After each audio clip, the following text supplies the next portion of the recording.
Hello, I'm Paul Walter, Director at Atlas Urban Design and Strategy. We're based in Sydney, but for the last 15 years, we've been working on urban design and planning projects and architectural projects in Papua New Guinea. And for the last 3 years, I've been working with the National Capital District Commission on the Urban Development Plan for Port Moresby.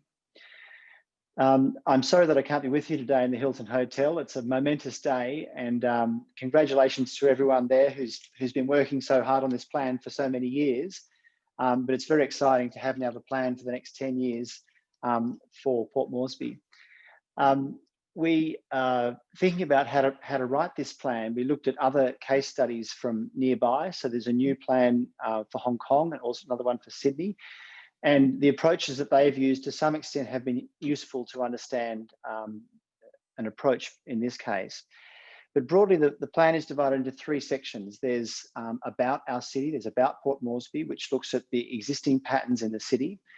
And that was very detailed work that's gone on through the strategic planning team at NCDC under Kemo Papena guys for a number of years, where in fact the whole team has been out looking at the streets, the houses, the public spaces, and analysing those places to feed into the plan. So there's a very careful analysis that sits underneath the plan. There's also a very detailed and ongoing process of engagement with stakeholders, different government agencies, as well as community groups. So it's very much the work of many hands, the plan.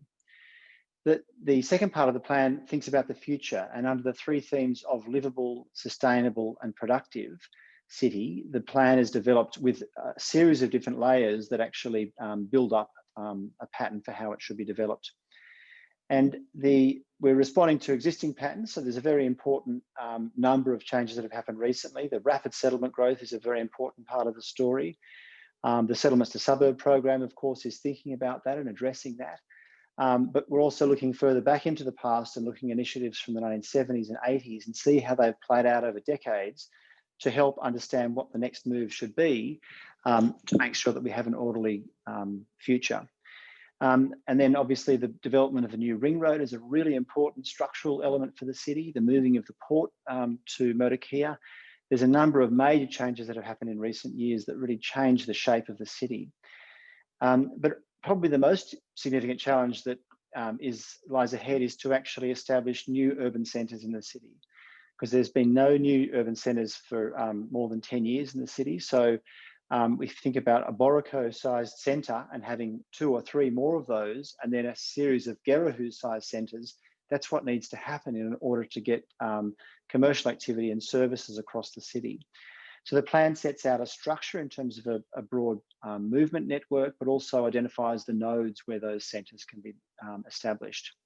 And then moving to implementation, the plan discusses what types of institutional arrangements need to exist to be able to deliver new centres and deliver infrastructure. And to some extent, the Gazelle Restoration Authority has been a model for that. We've also looked at other institutions like the Landcom Corporation in New South Wales as a development corporation that's relevant. So thinking about the institutional arrangements is something that's going on at NCDC now and being incorporated into the corporate plan for the NCDC to make sure that the organisation has the capacity to deliver real development and change. And then obviously integrating that with the land and very close engagement through the Motokotabu Assembly and landowner groups needs to be integrated under the banner of a city deal, which brings together federal, national government instrumentalities and departments together with the NCDC and also customary landowners, developers. In order to have orderly development, all of these things need to be coordinated. So the implementation is very much focused on what needs to be done to cause things to happen and to direct the direction of travel. And then also thinking about the fact that there's parts of the city that exist, so Gerrahoo to Gordons and across to town. That's a matter of urban renewal and consolidation in those places. In the north, it's more a matter of guiding development that's already underway. In the east and west, it's very much greenfield development where the new structures need to be established. But it's a very exciting day, so I wish I could be there with you, but I wish you all very well, and congratulations to everyone who's worked on the plan, and I wish you well. Thank you.